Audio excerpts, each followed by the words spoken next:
La pleine lune des fleurs est la première des 2 pleines lunes de mai, première aussi d'une série de micro-lunes. Elle se présente ainsi comme un seuil discret mais puissant. Elle n'éclaire pas pour exposer immédiatement mais pour accompagner un passage, celui d'une floraison née des profondeurs. Une invitation à émerger autrement depuis ce qui a longtemps mûri dans l'invisible. En effet, la lune brille en Scorpion, signe d'eau souterraine, dense et fertile, pour qui le mouvement n'est jamais superficiel. Elle nous pousse donc à plonger dans la nappe phréatique de l'être, là où tout se transforme à l'abri du regard. Ce qui se décompose n'est pas une fin mais une gestation. La nuit prépare l'aube et notre ciel de ce jour marque le moment où ce travail silencieux arrive à maturité.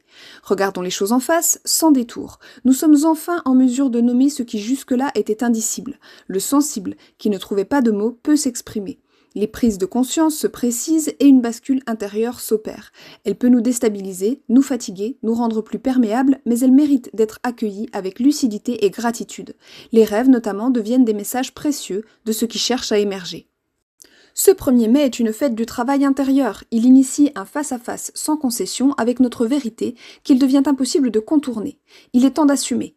Les faux conforts se fissurent, non-dits, habitudes usantes, illusions du quotidien, schémas relationnels insatisfaisants, secrets enfouis, ce qui n'est plus vivant doit être transformé.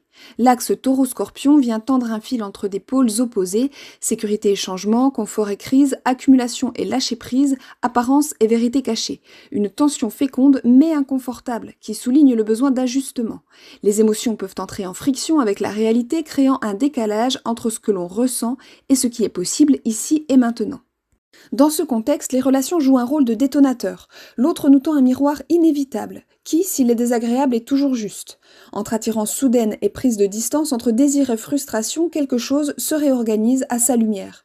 Le stellium en bélier accentue l'irritation et l'impatience. Une tension naît du décalage entre désir et réalité, notamment sur les plans affectifs et matériels. Cette friction n'est pourtant pas stérile. Elle nous pousse à redéfinir ce que l'on attend vraiment. Nous pouvons ainsi poser de nouvelles règles, plus juste, notamment autour du partage, de l'équité ou de la valeur. Attention, le scorpion pique, il fait ressortir ce qu'on contenait depuis trop longtemps et les échanges peuvent devenir particulièrement tranchants et occasionner des dégâts.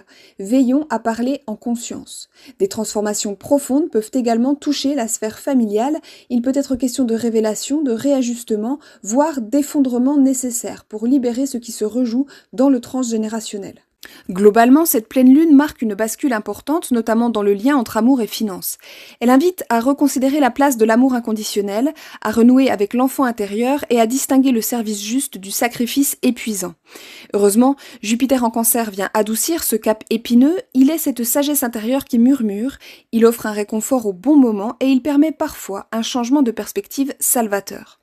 En conclusion, la pleine lune des fleurs nous dépouille de nos illusions pour faire émerger autre chose, une floraison magnifique marquée par une authenticité plus brute et un rapport renouvelé au corps, au travail, à l'intime. Des libérations s'opèrent, des compréhensions s'élargissent. Ce n'est pas une lumière douce, mais c'est une aube bienvenue. Que la lumière de cette pleine lune guide tes pas.